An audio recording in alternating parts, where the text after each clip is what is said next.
Topics की, आपके सवालों से जुड़े तमाम म्यूचुअल फंड्स की, कहां पर निवेश की शुरुआत करनी है, और उसके अलावा हम बातचीत करते हैं अलग अलग एस्पेक्ट की जिनके जरिए आप अपने निवेश को और बेहतर कर सकते हैं और ज़्यादा सुचारू रूप से चला सकते हैं। अलग अलग जानकार हमारे साथ मौजूद रहते हैं, उनसे हम बातचीत करते रहते हैं। और आपका सवाल अगर कोई है और आप भी इस कार्यक्रम का हिस्सा बनना चाह रहे हैं तो ये तमाम माध्यम आपके सामने है। 7045220000 ये हमारा व्हाट्सएप नंबर है। आप ईमेल कर सकते हैं yourmoney@nw18.com पर, और साथ ही साथ आप आस्क आवाज योर मनी इस हैशटैग का इस्तेमाल करके भी इस कार्यक्रम का हिस्सा बन सकते हैं। हमारे जानकारों से बातचीत कर सकते हैं, अपना पोर्टफोलियो यहाँ पर पर्सनल फाइनेंस का डिजाइन करवा सकते हैं। आज बातचीत करने के लिए हमारे साथ पीबी इन्वेस्टमेंट्स की सर्टिफाइड फाइनेंशियल प्लानर पूजा भिंडे में मौजूद हैं, जिनसे हम बातचीत करेंगे आज पर्सनल फाइनेंस से जुड़े आपके सवालों पर और साथ साथ एक और इंटरेस्टिंग टॉपिक पर। रोज बरोज हम बातचीत करते हैं म्यूचुअल फंड्स की, कहाँ पर निवेश करना है, कौन सी स्कीम अच्छी है, लेकिन आज हमने सोचा कि नॉन म्यूचुअल फंड की कौन सी ऐसी स्कीम है जिनके साथ आप निवेश कर सकते हैं। आमतौर पे पूजा मैम नमस्कार, पहले तो स्वागत है कार्यक्रम में।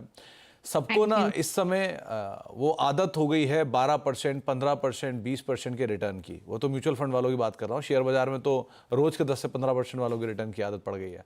सो इस तरह की सिचुएशन में लोग ये भूल गए हैं, या आमतौर पे हम भूल जाते हैं कि 8 से 10% वाले भी बहुत सारे निवेश की स्कीम्स हैं, और उन स्कीम्स के साथ सेफ्टी फीचर सबसे इंपॉर्टेंट होता है। सो बाजार क्योंकि रिस्की है और इस समय ऑल टाइम हाई पर है, तो सबसे ज़्यादा रिस्की है, तो ऐसी सिचुएशन में उनकी ज़रूरत याद आती है। ऐसे कई सारे स्कीम्स हैं जो कि निवेश के लिए बढ़िया हैं, और अगर उनमें पैसा लगाया जाए तो लंबी अवधि में एक reasonable return low risk profile के साथ बन सकता है। इसलिए हमने सोचा आज टॉपिक को उठाया जाए। आपकी तरफ से राय, इस तरह में क्यों सिचुएशन है, और दूसरा कौन कौन सी स्कीम्स? जी बिल्कुल। सबसे पहले thank you so much Sumit. And बहुत सही तरीके से आपने इसको पुट अप किया कि इक्विटी तो हम हमेशा बात करते हैं, लेकिन जब हम फाइनेंशियल प्लानिंग की बात करते हैं तो एसेट एलोकेशन करते हैं, तो इक्विटी तो डेफिनेटली हमेशा टेक केयर हो ही जाता है।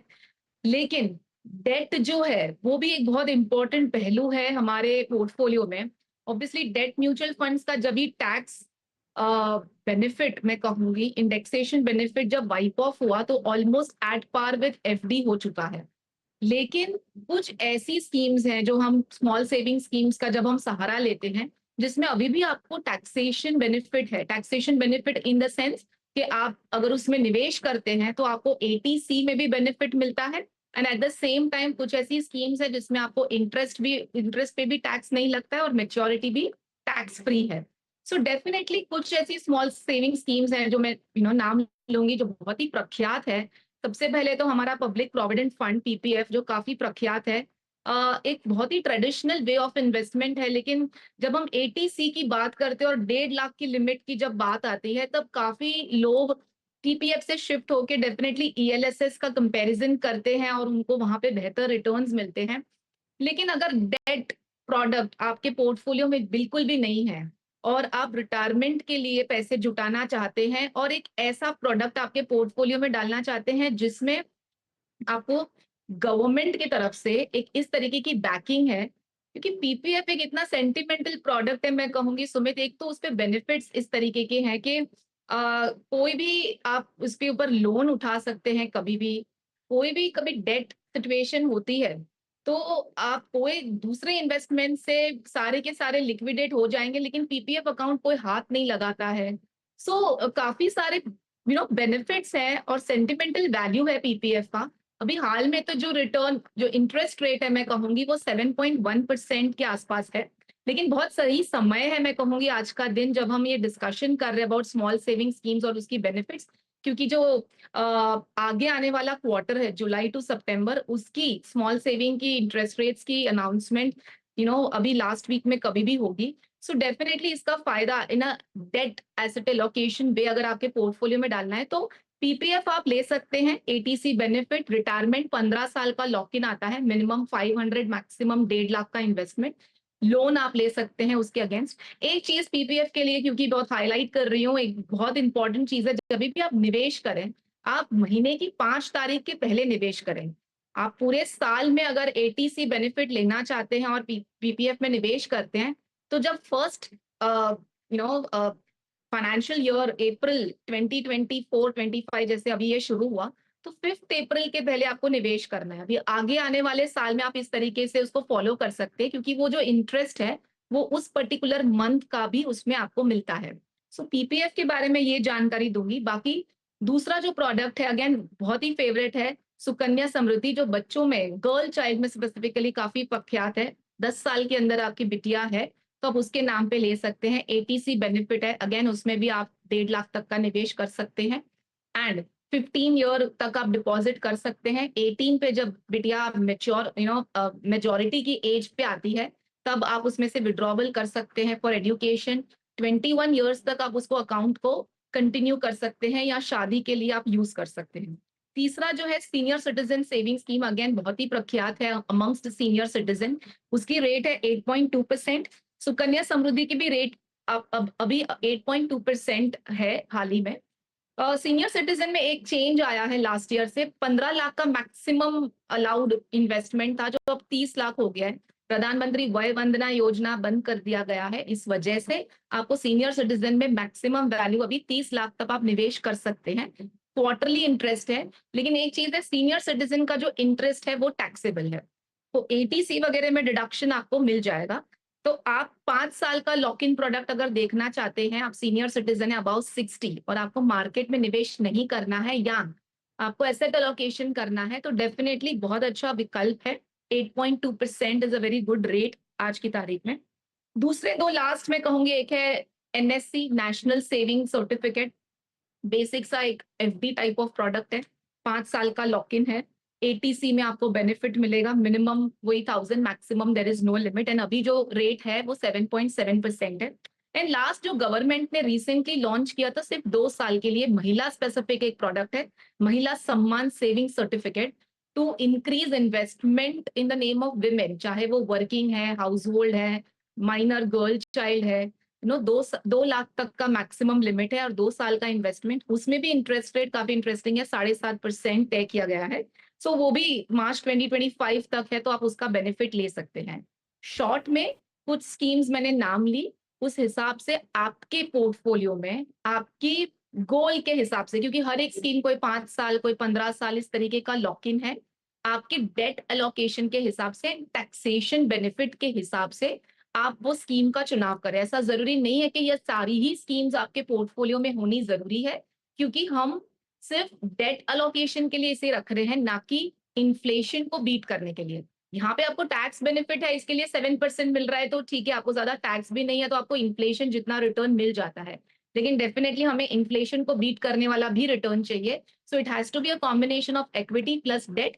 एंड डेट में जैसे सुमित ने कहा, हाल ही में अगर हम स्मॉल सेविंग की बात करें, तो इन स्कीम्स में से आप गोल के हिसाब से और आपकी जो एलिजिबिलिटी है उस हिसाब से आप इसमें से चुनाव कर सकते हैं। तो जी जो पूजा मैम, एक इम्पॉर्टेंट पार्ट है, आम तौर पे कॉम्बिनेशन जो होते हैं क्रिकेट मैच में भी उनको बेस्ट माना जाता है कि जिसमें एक एग्रेसिव और एक स्टेबल हो। तो क्या इक्विटी के साथ इनका ब्लेंड होना ज़रूरी है? अगर आप डेट फंड में नहीं निवेशित हैं या डेट फंड में निवेशित भी हैं तो भी इनकी स्कीम की ज़रूरत है, और इस समय पे इनकी इंपॉर्टेंस इतनी क्यों रिलेवेंस लग रही है? जी बिल्कुल सुमित, जैसे मैंने इंट्रोड्यूस ही किया कि डेट आपके पोर्टफोलियो में ऑब्वियसली, जैसे आपने कहा, इट इज अ कॉम्बिनेशन होना ही चाहिए। क्यों? हम्म। क्योंकि अगर 1 साल में अगर मुझे पैसा चाहिए, 3 साल में मुझे पैसा चाहिए, तो क्या। लेकिन डेट फंड की जो टेन्योर है वो मैच होनी चाहिए। अगर हम डेट फंड में ही निवेश करते हैं, जो म्यूचुअल फंड के द्वारा हम कर सकते हैं, तो आप वो भी चुनाव कर सकते हैं। एफडी के सामने अभी भी डेट म्यूचुअल फंड स्कोर करता है, क्योंकि ऑब्वियसली आपका टैक्सेशन जो है वो डिले हो जाता है। एफडी में आपको टैक्सेशन, आपका जो सालाना इंटरेस्ट है उस पर आपको टैक्सेशन या टीडीएस कटेगा। लेकिन डेट म्यूचुअल फंड में जब आप सेल करेंगे तभी ही आपको टैक्स भरना है, जो भी आपका टैक्स कैपिटल गेन आता है। इंडेक्सेशन बेनिफिट नहीं है इसके लिए, वो दोनों एट पार है। लेकिन ये स्कीम्स जो है, स्पेसिफिकली स्मॉल सेविंग स्कीम्स जो है, उसमें आपको टैक्सेशन नहीं है काफी टाइम। अगर हम देखें, जैसे पीपीएफ है या फिर सुकन्या समृद्धि है, लेकिन इनकी जो टेन्योर है वो मैच होनी चाहिए। इनमें से कोई भी ऐसी स्कीम नहीं जो 1 या 2 साल के लिए, मिनिमम एनएससी भी जो है, नेशनल सेविंग सर्टिफिकेट, वो भी 5 साल का है। सो आपको टेन्योर के साथ साथ एसेट एलोकेशन के साथ साथ कंपैरिजन करना है। अगेन, जो इंटरेस्ट रेट है, जो मैंने अभी कहा 8.2%, 7.1%, हर क्वार्टर में इंटरेस्ट रेट भी चेंज होता है and it will be as per the prevailing interest rate during that time. So ये भी नहीं है कि मैं 8.2 कह रही हूँ तो आपका फिक्स हो जाता है। सो कंसिडरिंग कि आप जो पोर्टफोलियो में आप डेट में डाल रहे हो, टेन्योर क्या है आपका, अकॉर्डिंगली आपके टैक्स बेनिफिट के हिसाब से आप प्रोडक्ट चूज करें। जैसे पीपीएफ का क्लियर है, 15 साल का लॉक इन है, so you need to stay there for 15 years। And बाकी जो गर्ल चाइल्ड, उसमें आपको एक्सक्लूजन मिल जाता है, so again that is a different story. Senior citizen is again a different story. National saving certificate is FD kind of a product. So clear eligibility है आपके सामने, आपको चूज करना है कि आप किस में फिट होते हैं। आपकी कस्टमाइज नीड्स के हिसाब से आप अकॉर्डिंगली इनको चूज कर सकते हैं। आगे भी बातचीत करते रहेंगे इसके ऊपर, लेकिन अभी कुछ दर्शकों से बातचीत कर लेते हैं। चलते हैं लखनऊ, वहां पर उमाशंकर यादव साहब हमारे साथ मौजूद है बातचीत करने के लिए। यादव जी नमस्कार, क्या सवाल है आपका? नमस्कार सर। नमस्कार यादव जी, सवाल पूछिए। सर मैंने एक पोर्टफोलियो भेजा है रिव्यू के लिए, उसमें से मैं जानना चाहता हूँ डीएसपी स्मॉल कैप, एक्सिस और पीजीआईएम का जो मिड कैप है दोनों, तो इसमें परफॉर्मेंस उतनी अच्छी नहीं चल रही है, तो मैं क्या करूँ इसमें? और वैसे आपकी अवधि क्या है निवेश की यादव साहब? 10 साल के लिए कंटिन्यू कर सकते हैं हम इसको। और आपने एक मुश्त पूंजी डाली है, राइट? नहीं, हमने एक्चुअली एसआईपी के थ्रू भी किया था, कुछ एक मुश्त भी किया है, लेकिन अभी एसआईपी बंद है। अब मैं इसी को कंटिन्यू आगे करना चाहता हूँ। ओके, तो पूजा मैम, इन्होंने फंड्स आपको भेजे ही हुए हैं, करीब 27 साढ़े 27 लाख के आसपास का इनका एक मुश्त निवेश भी है और एसआईपी भी किया था, लेकिन अभी एसआईपी बंद है इनकी। अब ये पोर्टफोलियो का रिव्यू मांग रहे हैं। कुछ मिड कैप फंड्स इन्होंने, एक्सिस का मिड कैप फंड, डीएसपी का स्मॉल कैप फंड, इसकी बात की कि ये इनके लिए कामकाज नहीं कर रहा है, परफॉर्म नहीं कर रहा है, वो भी उस सिनेरियो में जबकि mid cap small cap exorbitant चला है। आप क्या कहोगे? जी बिल्कुल, देखिए मैंने इनका पोर्टफोलियो अभी देखा। एक तो मिड कैप बहुत ज्यादा भी है, सो काफी टाइम अगर एक कैटेगरी के बहुत ज्यादा फंड्स होते हैं और वो कैटेगरी थोड़ी बहुत नहीं चल रही है तो वो पूरे पोर्टफोलियो को भी हिट कर जाता है। लेकिन जैसे आपने भी राइटली पुटअप किया, मिड कैप स्मॉल कैप अभी काफी अच्छे रिटर्न्स दे रहे हैं, लेकिन स्पेसिफिकली जो इन्होंने फंड्स की बात की, उनके बेंचमार्क को बीट करने वाले रिटर्न्स नहीं है, ना ही पीयर को बीट करने वाले रिटर्न्स हैं। ऐसे तौर पे हम नॉर्मली क्या करते हैं, अगर आपका 3 साल से ज्यादा आप इसमें निवेशक हो, आपने एसआईपी के द्वारा निवेश किया था, अगर आपको विद इन 1-2 years पैसा चाहिए तो आप कंटिन्यू कर सकते हैं। इनफैक्ट आप इसमें एसआईपी कंटिन्यू कर सकते हैं, ताकि अगर ये अभी नीचे है, अंडर परफॉर्म कर रहा है अपने पीयर्स के सामने, तो एसआईपी से एवरेजिंग हो जाएगी और ये भी परफॉर्म करेंगे, क्योंकि they are all good funds from good returns जो उन्होंने पहले दिए हैं। अभी नहीं वर्क कर रहा है उनकी स्ट्रैटेजी, लेकिन क्योंकि इनका लंबा समय है, 10 साल का समय है और पोर्टफोलियो शफल कर सकते हैं, एक हाथ मिड कैप तो मैं डेफिनेटली कहूंगी आप चेंज कर लिए। पीजीआईएम मिड कैप से आप चेंज करके इधर आप मोतीलाल ओसवाल मिड कैप ले सकते हैं, या तो फिर एचडीएफसी मिड कैप ले सकते हैं। Motilal will be a little aggressive. And DSP small cap भी मैं कहूंगी आप चेंज करके आप उसको एचएसबीसी स्मॉल कैप में शिफ्ट कर सकते हैं, जो पहले एलएनटी इमर्जिंग हुआ करता था। बाकी multi flexi focused is all good, जैसे इन्होंने भी राइटली पिकअप किया, मैं भी वही कहूंगी, ये मिड कैप और स्मॉल कैप को आप डेफिनेटली शिफ्ट करें। लेकिन शिफ्ट करने के लिए कितने साल से निवेशक हैं, टैक्सेशन का ध्यान रखें, एग्जिट लोड का ध्यान रखें, और मार्केट आज की डेट पे एकदम हाई वैल्यू पे है, तो शिफ्ट करके आप एकदम हाई वैल्यू पे एंटर ना करें, आप उसको स्टैगर्ड वे में एसटीपी लगा के एंटर करें। 3 से 6 महीने की एसटीपी लगा सकते हैं फिलहाल। जी, तो आपको राय रणनीति बताई गई है, थोड़े फेरबदल की जरूरत बताई गई है, आप अकॉर्डिंगली यहाँ पर कॉल ले सकते हो।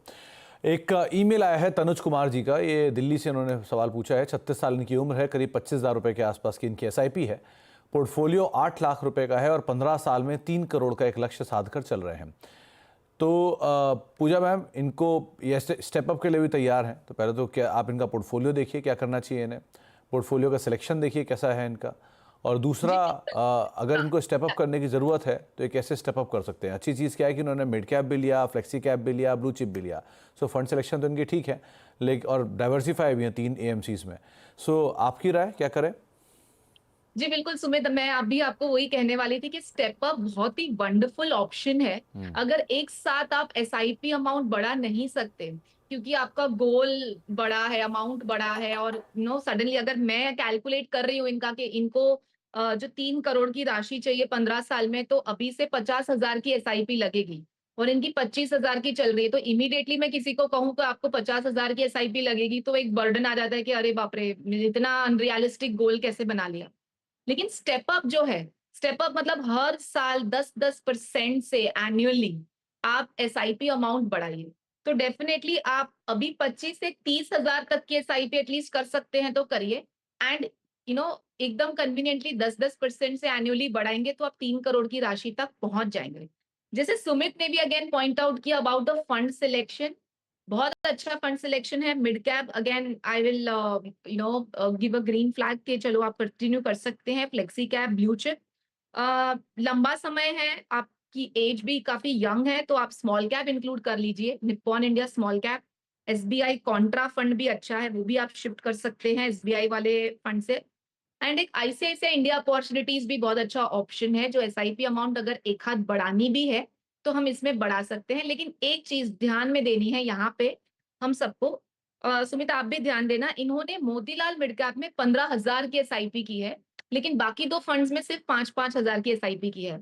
सो ये माध्यम से कहूंगी कि काफी टाइम हम एसआईपी डाइवर्सिफाई कर लेते हैं amongst market cap and amongst AMC, लेकिन अमाउंट देखिए, अगर मिड कैप में आपने 3 गुना अमाउंट डाला हुआ है of what you are totally investing, so मेरे हिसाब से एक इक्वल एसआईपी अमाउंट होना चाहिए amongst all market caps, large cap, mid cap, small cap, flexi cap, ताकि कोई भी मार्केट चला, मिड कैप सेक्टर चला, लार्ज कैप चला, तो अकॉर्डिंगली वो सेक्टर चलेगा। अभी 15,000 आपने सिर्फ मिड कैप में डाल दिया और मिड कैप एकदम नीचे गिरा तो आपका पूरा पोर्टफोलियो पूरा हिल जाएगा। सो ये सबको ध्यान में देना है कि आप एसआईपी अमाउंट्स को किस तरीके से प्लान कर रहे हैं, जो हम कभी ध्यान ही नहीं देते।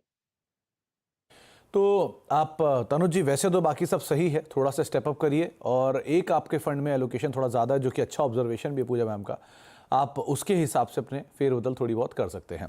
एक ब्रेक का वक्त हो गया, ब्रेक के बाद लौटेंगे, अभिषेक जी हमारे साथ मौजूद रहेंगे, उनसे भी हम बातचीत करेंगे, टॉप 4 फंड्स भी होगा और भी बहुत कुछ है, उन सबसे बातचीत होगी छोटे से ब्रेक के उस पर।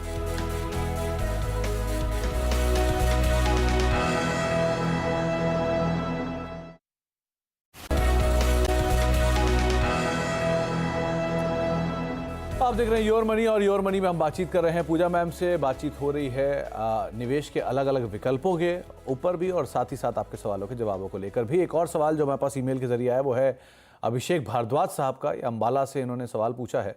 38 साल इनकी उम्र है और करीब 27,000 रुपये के आसपास की एसआईपी कर रहे हैं।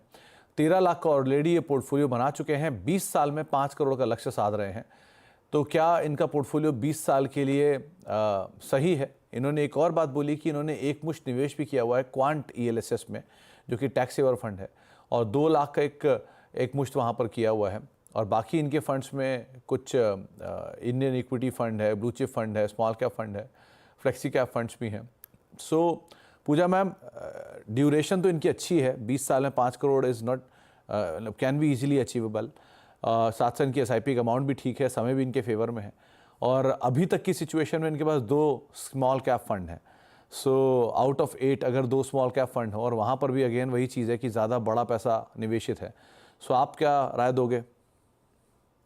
अगेन सुमित, सबसे पहले फंड्स तो बहुत ज्यादा हैं, लेकिन अगर आप एक चीज यहाँ पे देखिए, इनके पोर्टफोलियो में इन्होंने मेंशन किया है कि ये 5 करोड़ की राशि चाहते हैं रिटायरमेंट के लिए, जो 20 साल बाद है।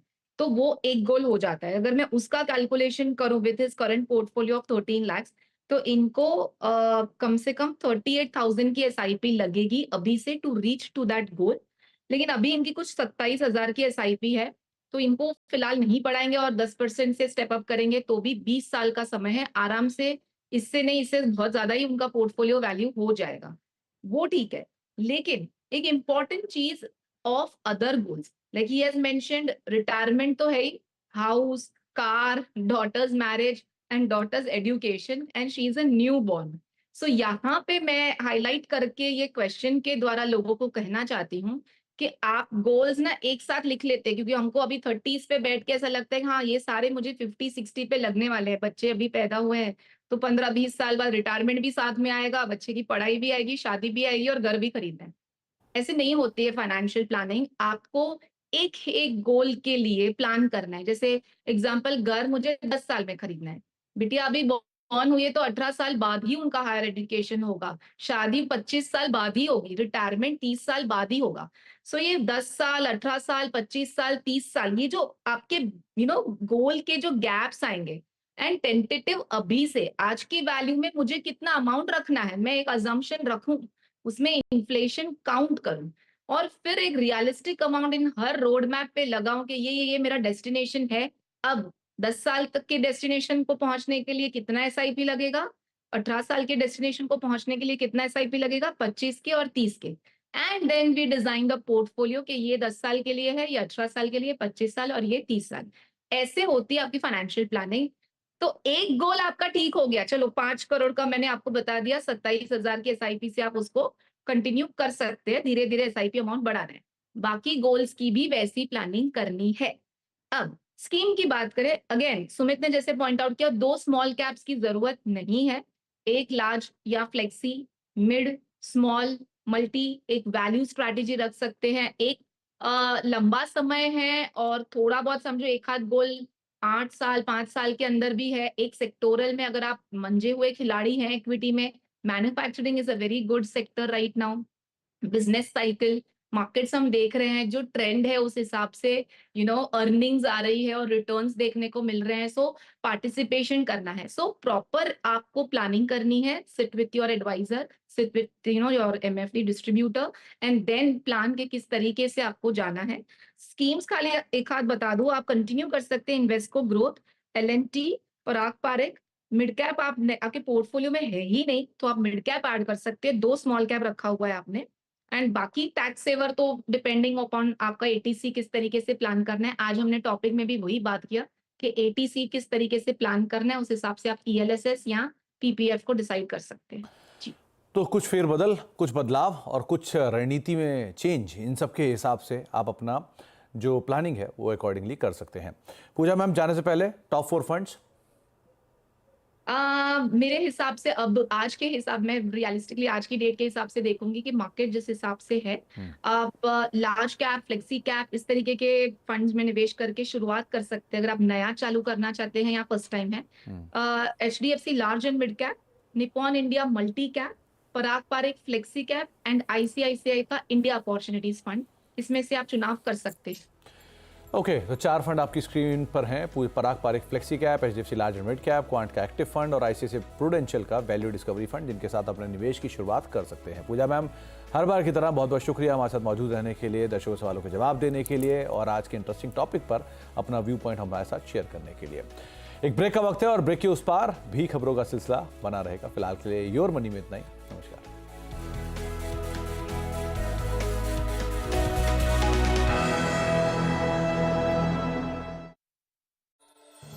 के प्रायोजक हैं Prestige institute, PIMR Indore, pride of central India,